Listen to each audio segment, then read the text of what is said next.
the thrill of defeat, the agony of victory.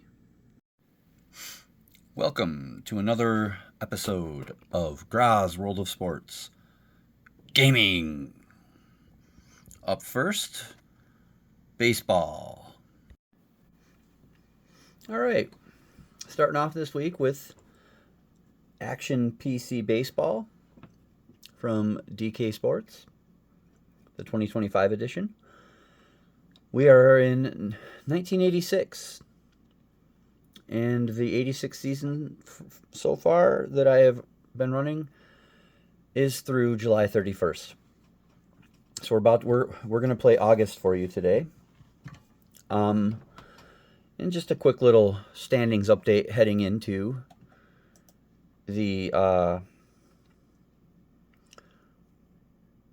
August that we're about to play. The Mets are running away with the NL East. They are 66-32 and 10.5 games ahead of the Cubs.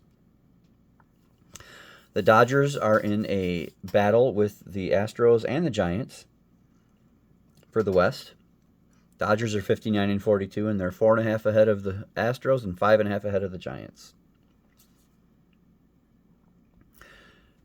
The big surprise, well, we'll go to the American League West first. The Angels are currently battling the Athletics. The Angels are 58-43, and they're 3.5 ahead of Oakland. And in the East, that's the big surprise. The Yankees are currently winning. They are 58-44. They're a half game ahead of the Brewers, 1.5 games ahead of the Blue Jays, and 3 ahead of my Tigers. I am here in Michigan. The big surprise, though, is the Red Sox. This is supposed to be their big year, right? Their big chance. The Bill Buckner season. This is the chance to kind of make right the wrong. And the Red Sox are 45-55 and 12 games behind. So it doesn't look good. So anyway, so far, just to let you know, through July 31st, Robin Yount is leading in batting at 351. And Tony G from the Padres is ahead in the National League at 345. Dave Kingman is leading a tight pack of home run chasers. He has 25. And Lance Parrish, Gary Gaetti, Pete Incaviglia, and Duty Darrell Evans are at 23. And in the runs batted in, we have Don Mattingly leading Glenn Davis and Joe Carter by 3. Mattingly has 87. And Ricky Henderson and Vince Coleman are both chasing 100 stolen bases. Ricky has 69 and Coleman has 68. All right, we'll go to the leaders page here. That doesn't really do much for us. This is the surprising thing. Dwight Gooden's, not really surprising. Dwight Gooden's leading with 18 wins, but he's nowhere to be found on the strikeout. The strikeouts. Mike Scott is running away with the strikeout crown, and he's only 3 wins behind Doc. And he's not that far out in ERA. So Mike Scott's looking for the pitching triple crown. Okay. So what we're going to do is we'll quick play the month of August here on Grozz World of Sports. So we'll go to the 9th first, and then we'll check the standings. And we'll see what happens with like the Triple Crown batting stats. And when we're done with the month, we'll look at pitching. Obviously, I'm rooting big for the Tigers here. And Lance Parrish. And Duty. Howdy Doody. Darrell Evans. In case you didn't know. This is actually a strong Tigers team. They're not as strong as 84 or 87, but they are relatively solid. I'm just shocked at the Red Sox. A sip of Monster. Not sponsored, just something I like.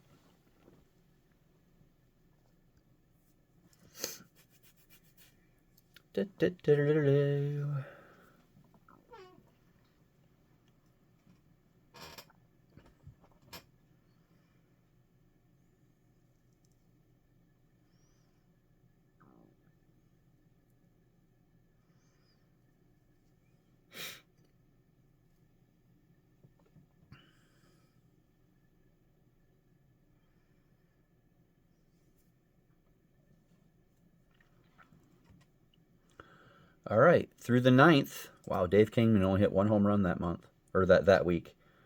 And look at Darrell Evans over here, getting close. Okay, Robin Yount still leading in batting average. Let's look at the standings. The Mets are 71 and 37. That's incredible. The Dodgers have a 2-game lead over the Astros.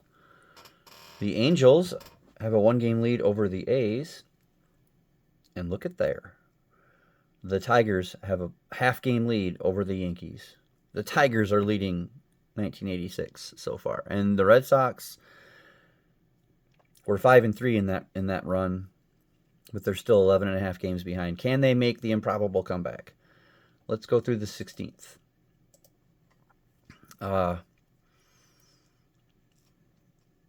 This season came with this game. Well, when I bought it, I got 1986 for free. So, sorry for the squeaking. I need a new chair. But yeah. So I'm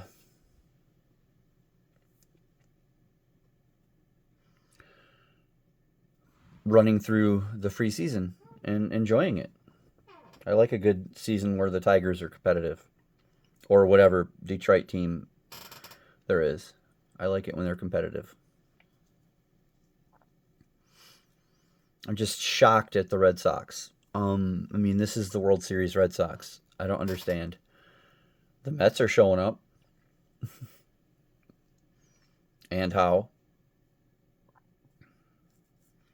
This week has not been good to the Tigers.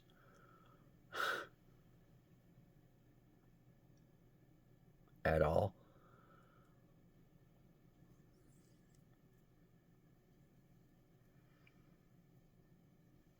All right, through the 16th, the Mets are just rolling right along. Look at the Astros come up to tie the Dodgers, and the A's and the Angels are battling.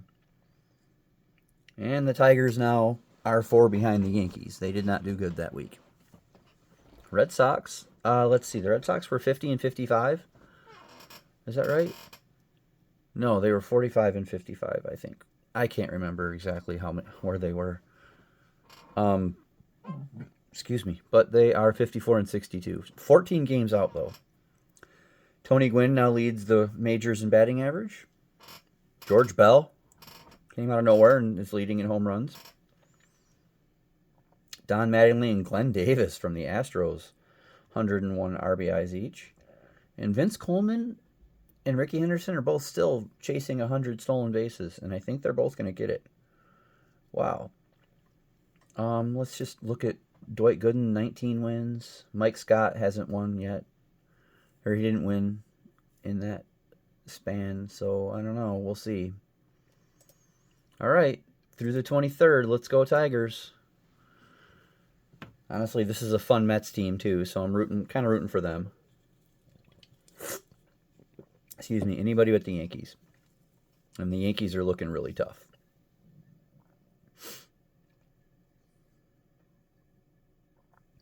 What's going to be fun is when we go to the leaderboard or the leaders and see all of that. That's going to be fun. Oof, a 19-run Yankee game. That's lovely.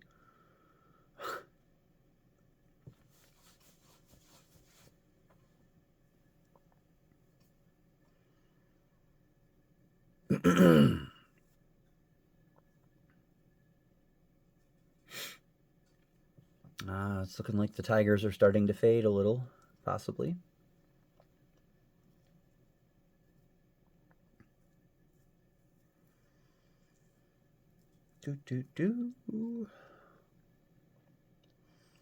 Okay, through the 23rd of August. Let's see. The Mets rolling, still 11 ahead. Dodgers, well, the Astros fell a little bit, one game back, but the Dodgers and the Giants are now tied. Yankees are opening up a lead. And the Angels and the A's are still battling. Let's see over here. Gary Ward is now leading in batting average. Batting average is very fickle, apparently. George Bell, the first man to 30 home runs. Glenn Davis, 110 RBIs leading the way. And look at Vince Coleman with 93 steals. Ricky with 85. Tim Raines with 60. That's nothing to sneeze at. Did Mike Scott get a win? Mike Scott got a win. So Mike Scott is chasing the two Mets pitchers for wins. But he's got strikeouts unless he gets injured. And he's still in the running for ERA. So there you go. All right, we're just going to go right through the 31st now. And then we'll go look at some deeper numbers. Again, this is Action PC Baseball from DK Sports.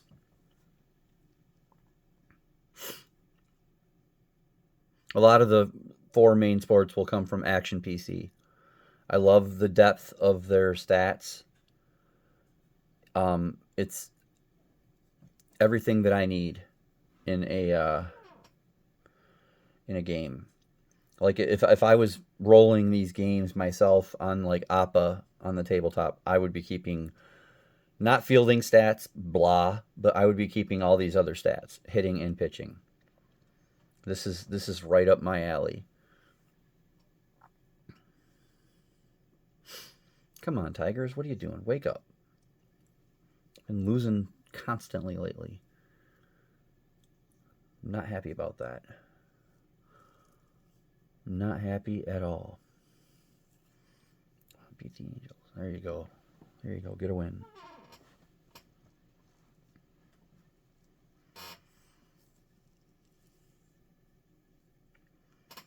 All right. So August 31st is done. Let's close out of that. Okay, the standings. The Astros are now a game ahead of... They're 73 and 57, and they're a game ahead of the Giants and 2 games ahead of the Dodgers.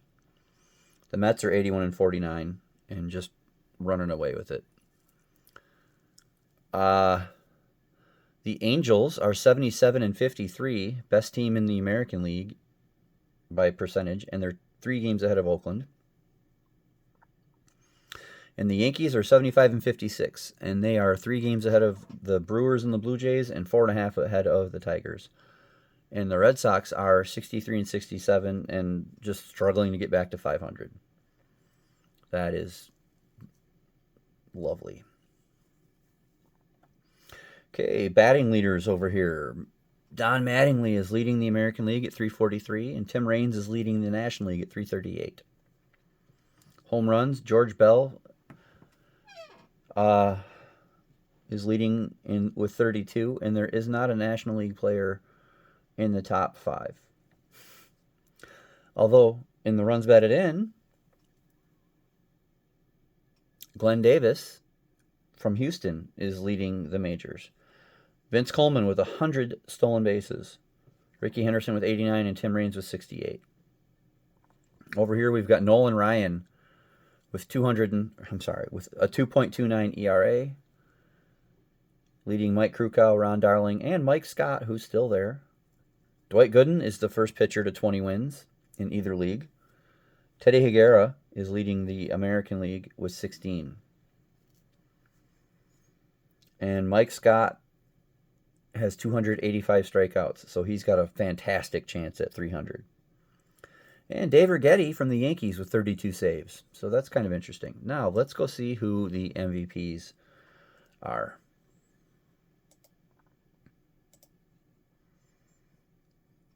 Okay, the pitcher is Dwight Gooden for the National League.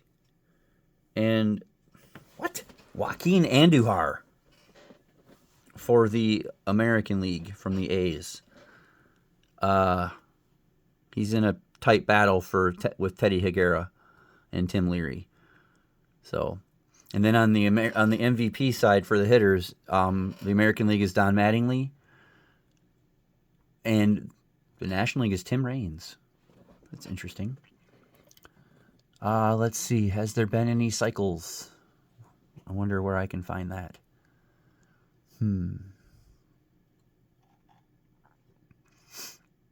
Don Baylor with 22 hit by pitches. Boy, that guy just needed liniment every day, didn't he? I'm telling you. Well, I don't know where to find cycles. How about no-hitters? Has there been a no-hitter? Yes, there have been 3. Fernando Valenzuela, Rick Sutcliffe, and Correa from Texas. I don't know who that is. Edwin Correa with a no-hitter. Who did he no-hit? No-hitter against the White Sox. All right. Good for you. I wonder why the batting doesn't show cycles. Maybe there hasn't been one. Excuse me. Let me look through here real quick. Games, at-bats, plate appearances. 18 sacrifice hits. 17 sacrifice flies. 23 double plays by Bill Buckner. That's sad. OPS is George Brett with 965. Multi-hit games is Don Mattingly with 55. Ray Knight with a 538 pinch hit average. It shows me pinch hit average, but I can't see cycles.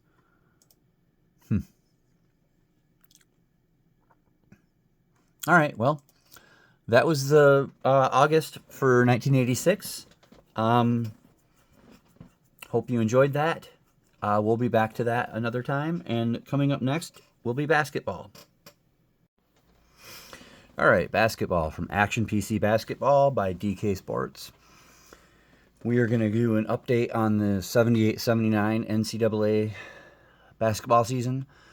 This is the one that ended with Larry Bird and Magic Johnson in the championship. Let's see. We'll go into this because it's easy to look at the standings on the bottom. All right. So, actually, you know what we're going to do? We're just going to look at the power rankings, and I'll do the top, 32. Since the tournament's 64, we'll do the top 32. As soon as it opens up. There we go. Power rankings.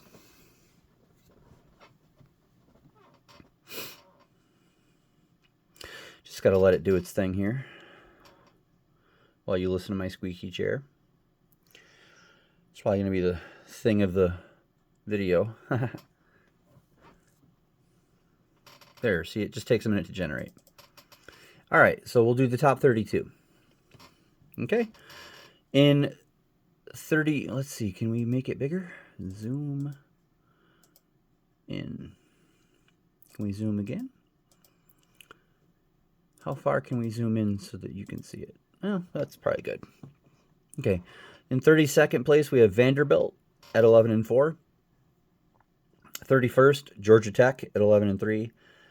In 30th, Nevada Reno at 9-3. Oh, by the way, this is through January 31st. So we have February to go. Okay. In 30th, we have Nevada Reno at 9-3. Interesting. 29th place, we have Alabama at 14-3. 28th place, we have Kentucky, 10-6.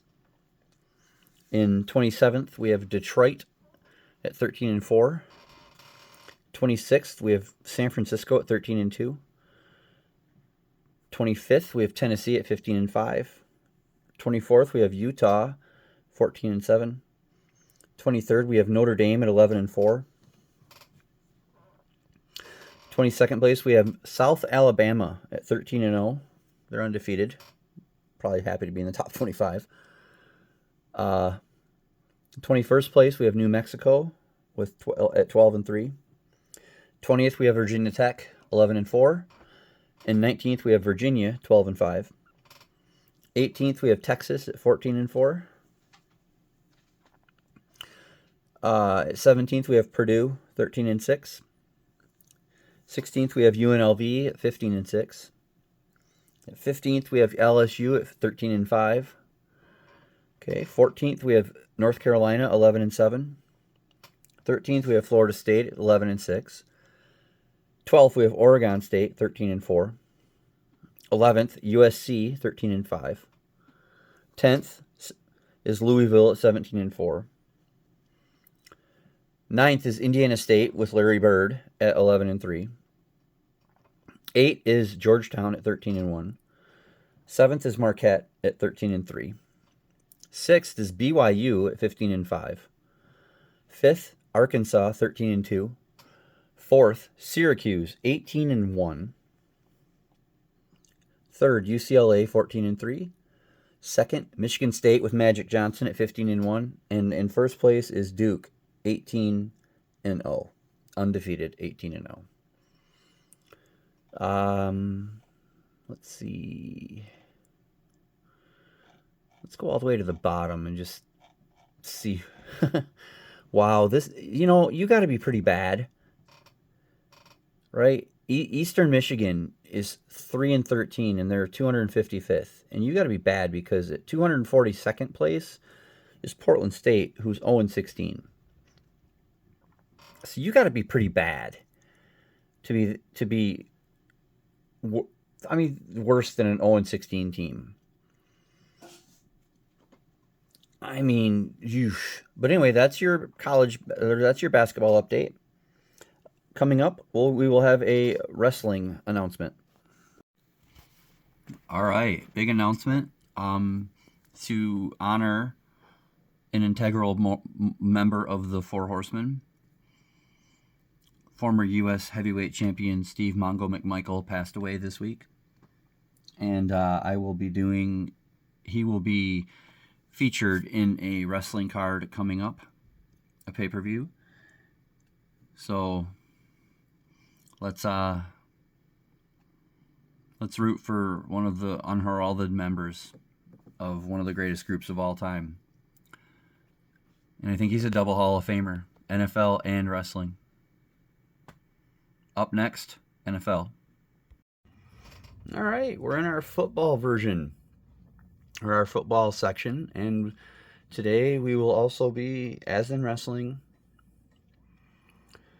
we are dedicating this to Steve Mongo McMichael, Hall of Fame player for the 85 Bears, and we will be talking about the 85 Bears today. This is 1985. I recently played a few weeks, so I'm just going to give you an update. The standings.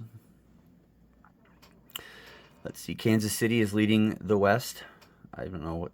I'm not even going to say these divisions, but Kansas City is leading their division, and they're 8-3. Cincinnati's also 8-3 and leading their division. And up here we have the Jets and the Patriots are tied at 7-4. But look at poor Buffalo, 1-10. Have a hard time carrying. This LA team, Rams, I think. I don't know. They're 10-1. They're very, very strong. And then up here, the Cowboys are 7-4, but Washington is 6-5. This division looks pretty tight. And then through 11 weeks, the Bears are 10-1. The Buccaneers are 1-10. My Lions are 4-7. But the Bears, their only loss came to the Packers. And in that game, Jim McMahon got hurt for 3 weeks. And my friend Ryan tells me that it's interesting because a season, I think he said a season before or the season after, in a game against the Packers, McMahon got hurt. So that's interesting. Well, anyway, what we're going to do is we'll go to the leaders. and we'll look at the MVP races. For special teams, it is Buster Rhymes. Are you kidding? Buster Rhymes. Wide receiver and kick returner. He's got 2 kick returns for touchdowns in 46 and with a long of 98. So he's the MVP for that. For the defense, it is Mike Singletary of the Bears. He has 70 tackles, 6 sacks, 8 hurries, 5 whatever STF is, 6 deflections, 3 forced fumbles. So he doesn't have an interception yet, which he did in real life. So we will go back to the Bears in a bit. And the MVP for the offense, for the offensive MVP, is Danny White for the Cowboys. Interesting. He has not rushed for a touchdown. However, his passing stats, he has 3,067 passing yards, 24 touchdowns to 11 interceptions, and his quarterback rating is 96.8. However, we have decided that quarterback rating is a very flawed statistic. But it's okay. In his game high, 405 yards passing. So that's the MVP. Let's see, is there miscellaneous here? What's this? I'm just looking. Look at this. Steve Mongo McMichael, the guy of the hour that we're going to talk about, has 2 safeties. That couldn't be more perfect. I think this is Bill Fralick. Isn't it? Yeah. Bill Fralick has allowed the most sacks on his quarterback. This is the guy that was in the Battle Royal in WrestleMania 2. Okay. So, okay, let's look at Steve Mongo McMichael. He has 26 tackles, 4 sacks, 14 hurries, 2 STF, and 1 forced fumble. STF must be safeties. All right, and he's got 1 block kick, which is awesome. Good for him. He's even got a reception. So, although it doesn't show. Maybe that was his real. No, it says replay reception. No, recovery. I'm sorry. I'm still learning some of the stats on football. That's a recovery. So he forced a fumble and then recovered it. Rest in peace, Hall of Famer. You're a stud. So that's the 85 Bears at 10-1, running away with their division. Let's see. Let's compare the power ranking if I can. I guess I can't in the pros like I can in college. Well, anyway, down here, the Bears are first place in power ranking, just ahead of the 49ers, and then I'm guessing the Rams. I'm still learning, sorry. Boomer Esiason is leading in quarterback rating at 115.9. Let's actually click him open because he has 31 touchdowns and 9 interceptions. I don't know how he's not the MVP over that other guy. Especially since his team is in the lead. Right? I mean, Dallas is also winning, but still. Rushing, we have Marcus Allen at 1,154 rushing yards. That's impressive. Roger Craig with 64 receptions. Art Monk with 63. And then for receiving yards, we have Eddie Brown from the Bengals at 1,117 receiving yards. Sacks, we have Turner and Tippett at 14 each. Interceptions, we have Castile with 11. And then Young from the Colts has 100 tackles. So that's our NFL update for Grozz World of Sports. Coming up next, we will have a tennis announcement. All right, our tennis update. in the Brisbane International Women's Tournament that I'm running, we have an improbable ascension happening. Margaret Molesworth, who coming in was ranked 96th overall, and in the round of 64 where it started, was in the unranked games against Paula Suarez. And she beat Paula Suarez. And in the round of 32, huge upset, she beat Lindsay Davenport, the 3 seed. And then in the round of 16, she beat the 14 seed, Daphne Eckhurst. And now, in the quarterfinals, she is playing, oh boy, Agnieszka Radwanska. Neither one are seeded for this tournament. However, Radwanska is a 58. So Molesworth is probably in the final 8 of this tournament. She's right here. I mean, wow. Can she continue? The seeds left are, let's go back to the quarterfinals. The seeds left are Kitty Godfrey, who is the 15 seed. Dorothy Round, who is the 6 seed. Shirley Fry, who is the 4 seed. And our number 1 seed overall, Monica Seles. So that is the update for the women's tournament. However, I have an announcement.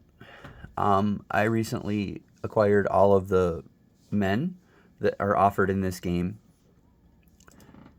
And so I will be running I'll be running the 2025 schedule with the men that I have. And I have 471 men. So that will start once I finish the Brisbane International Tournament for the women, which is, like, as you can see, we're in the quarters. Once I finish this, then I will take a short break from the women's tour while I set up the men's. And that's our tennis update. If you're interested, comment below how far you think Margaret Molesworth will take it. Can she go to the final? Can she improbably win? I mean, every match she's in, she is basically going to be underranked, or, ranked lower than whoever she's playing from here on out. So, I mean, the beating of Lindsay Davenport was the big one. So, anyway, that's the tennis update. Let me know what you think, and we will be up next. We will have hockey. So, that's coming. I forgot to add when I was doing the previous 2 updates, so you're getting to watch a little bit of the action, that this is done on Time Travel Tennis. Amazing tennis game. It doesn't have everybody, but it has enough to really get you going. Now on to hockey. All right, hockey time with Action PC Hockey from DK Sports. We are running the 1970 NHL, and we are through December 31st. Not a great year if you're a Red Wings fan.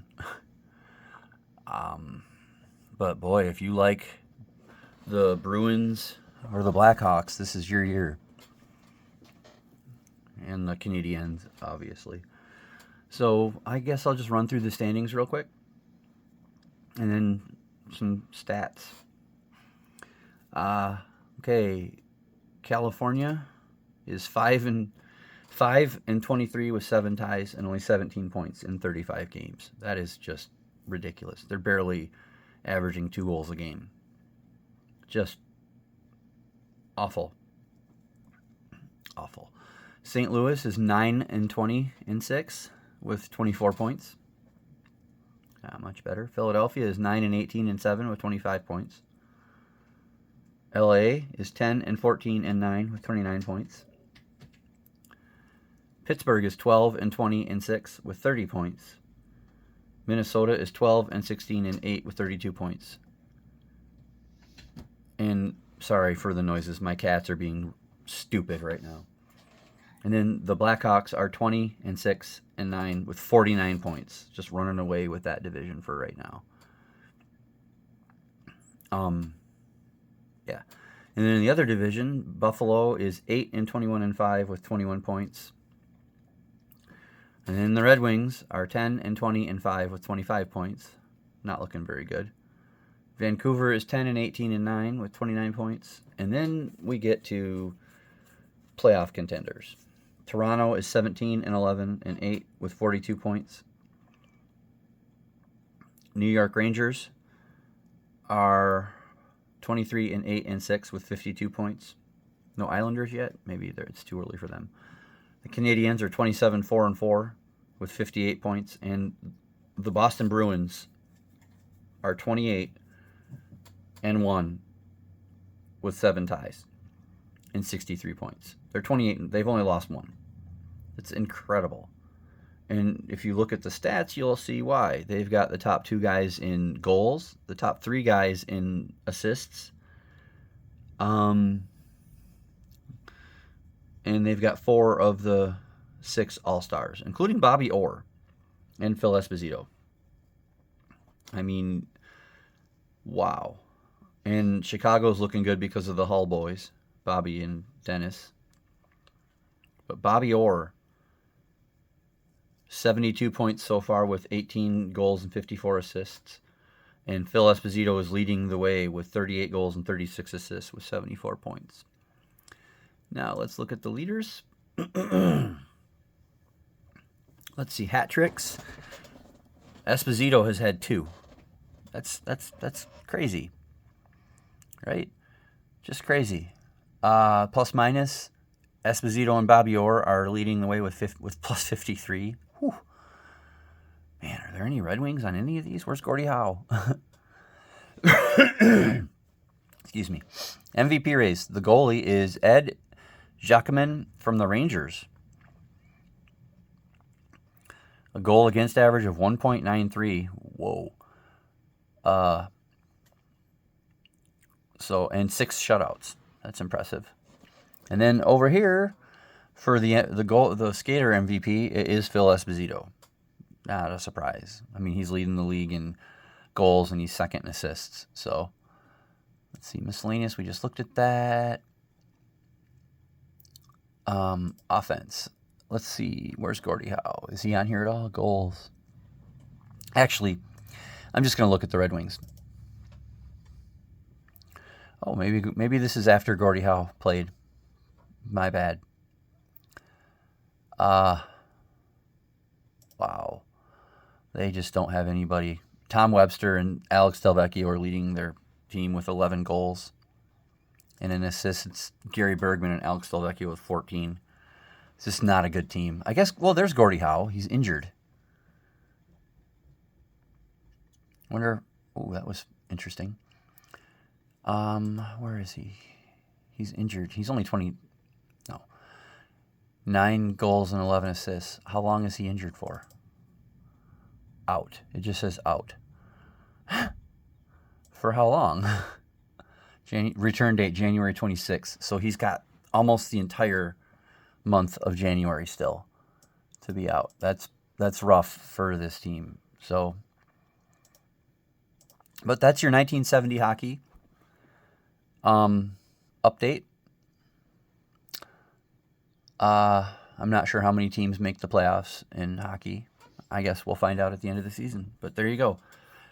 The 1970 hockey update. Up next, we will talk about golf. All right, I'm cutting in between hockey and golf to show you that, sadly, the improbable run of Margaret Molesworth has come to an end. She battled all the way, but the 96th ranked player is finally out in the field in the round of 8. All right. Well, I'm going to repeat what I just said to AJ off screen. Golf. it's what's for dinner. All right. So tomorrow, Monday, the 28th, I will run the 1866 British Open, also at Prestwick. We have 4 people playing. Andrew Strath, who is looking to go back-to-back. Willie Park, who recently won 3 in a row. And then the Morrises, Old Tom and Young Tom. That will happen tomorrow, and I will do a special video on that Open. Now, in real life, the winner way back in 1866 was Willie Park Sr., and he got 6 pounds for his troubles, which is like going to be like 1,000 pounds or like $1,000 or something today. Not much for winning one of the big tournaments. Of course, this is back then, and there was only 16 people, which is kind of interesting. I've only got 4 of the 16 that were in it. Anyway, that'll be tomorrow. That's golf. Up next, we will have a bowling update. All right, it's time for bowling. We are doing the 1978 tour, and this is the Miller Lite Classic from Gable House Bowl in Torrance, California. And we do have a shot of the front. I'm not sure how old this is, but it looks pretty retro to me. And we're going to leave that right there.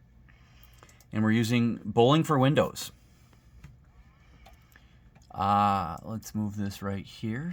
Or actually, let's go over here so we can have Gable House Bowl in there. And I'm just going to run this through real quick. I'm holding the phone in my hand. Go to roll ball. I'm going to roll it right through. This is from the match play round of the 1978 Miller Lite Classic. I'm just giving you a free match. And then we will talk about a few things, I guess. I can't really give you a standings update from where I was at, but this will be fun. It's Leslie Zykes versus Dick Weber, Pete Weber's dad. So let's get in tight here. Here we go. Okay, strike for Zykes. Dick Weber misses the head pin, picks it up. Zykes misses the head pin, picks it up. Weber, another spare. Zykes with a strike. Weber with a strike. Zykes with a spare. Weber with a double. Zykes is going Dutch. Weber's got a turkey. Zykes still Dutch. Weber's got a quad. Oh, Zykes is not Dutch anymore, and it doesn't look good for him. Weber's got 5 in a row. Zykes picks up his 10 pin. Ooh, look at that leave by Dick Weber. Picks it up, though, and he's got a huge lead. Zykes picks up the easy split. Dick Weber does the exact same thing, going to the 10th frame. I don't see how Zykes wins this. Yeah, 194 for Zykes. And Weber's already won it, but let's see how high he can go. A 232. So Dick Weber wins that at the Gable House Bowl in the Miller Lite Classic of 1978 in Torrance, California. More to come on bowling. And coming up next, we have a very special boxing update. All right, we're going to take a little break from the current games that I own and play, and we're going to talk about 2 games and a friend that I'm going to be playing in the future. We have 100 miles per hour, or 100 mph. It is a baseball game that uses a 100-sided dice. And you can use it to play any baseball game. I'm assuming you can even use it to play softball if you want. And I'm going to use it to play the College World Series this year. And then there is Ring Doctors, and that is a boxing game using 6-sided dice and moments in the rounds. These are both of these games are created by my friend John. My friend John Linneman, and there's his blog, and I will have that linked below as well, monstrousmatters.com.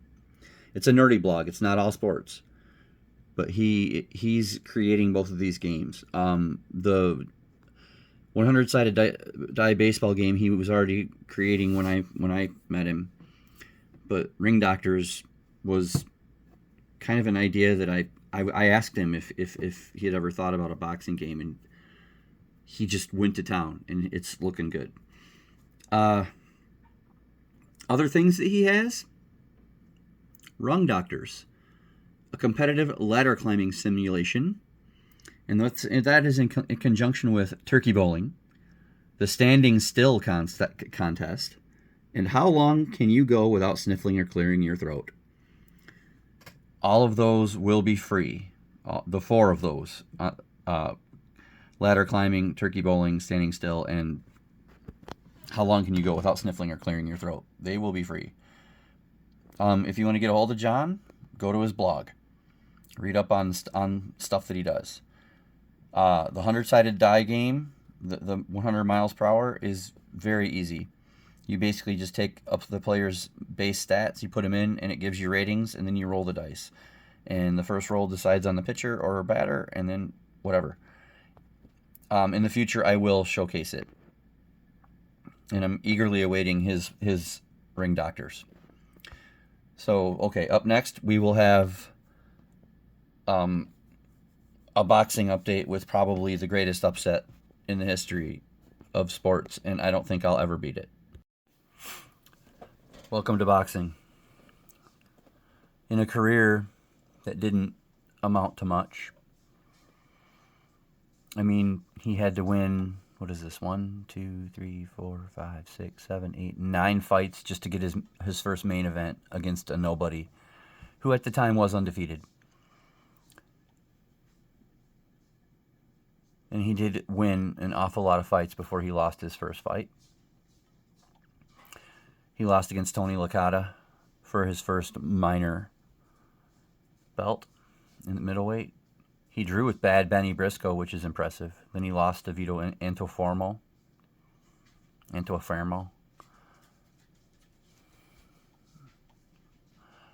He lost to Tony Chiaverini, who I just had in a fight. I'm getting somewhere, trust me, everybody. Trust me. He beat Tony Daniels twice. He never really had his shot at the big time. This is pretty sad, too. He TKO'd Roger Phillips, who then committed suicide 2 days after this fight. He beat Bob Patterson, which is actually kind of a... I don't know if Bob Patterson's all that good. Maybe I'm thinking of Floyd Patterson, but still. He had a good career. Look, here, he beat Mark Frazee for the WBC Continental Americas light heavyweight. I don't know if he ever defended it. He lost in a chance for the IBF World Super Middle against Chung Paul Park. He lost again to Chung Paul Park. He lost for a California light heavyweight belt. He never really had the big fight in 75 fights, but Vinny Curto had a great record, 61-10-3, and he was mainly a middleweight. Comes to us from Boston, Massachusetts. Let's see, does his Wikipedia on here say anything about him? He was managed by Bob Botto, Murray Gaby, Angelo Dundee, and Johnny Gagliardi. And he was trained by Chuck Tahami, Angelo Dundee, and Vin Clerico, who's his uncle. He was a impressive amateur fighter. He, for some reason, punked out on his fight against was a scheduled fight with Marvin Hagler in 1977. He probably would have lost that anyway.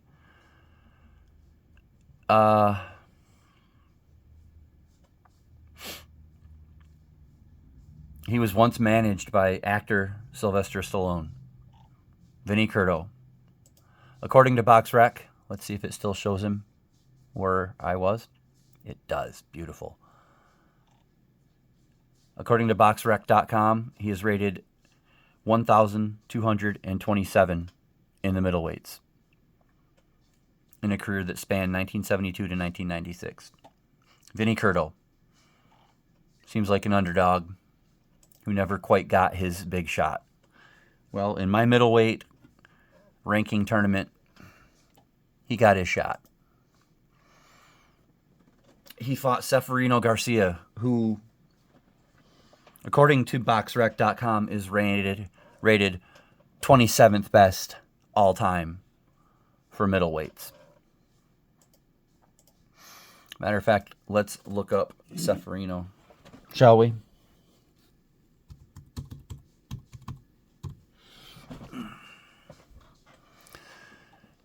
And I don't know why it always puts it right there. I want it on the first name.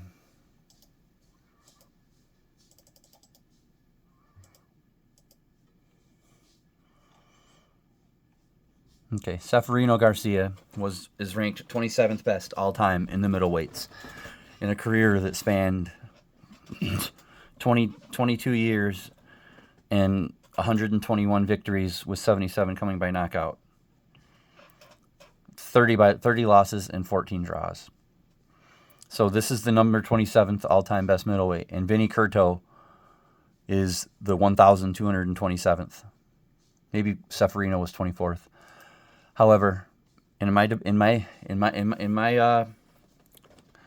tournament, Curto held on. He got knocked down in the 6th round. He got cut a little bit. He did more. He actually drew more blood than he gave out. He did more damage with more power punches, 47 to 41. He outpointed Seferino Garcia, 74 to 61. Garcia was deducted a point on a foul in round 9. But if you look, Curto was winning that round anyway, 8-0. And when the bell rang at the 12th round, there was hope that the ultimate upset could happen. Judge 1 didn't see it that way. 114-113 for Seferino Garcia. Judge 2 did see it. 115-113 Curto. And then Judge 3, 115-112 for Curto. Vinny Curto has pulled off the ultimate upset. Over 1,000 places in rank. He knocked off the great Seferino Garcia. And he moves on in the middleweight tournament. Vinny Curto. The ultimate underdog.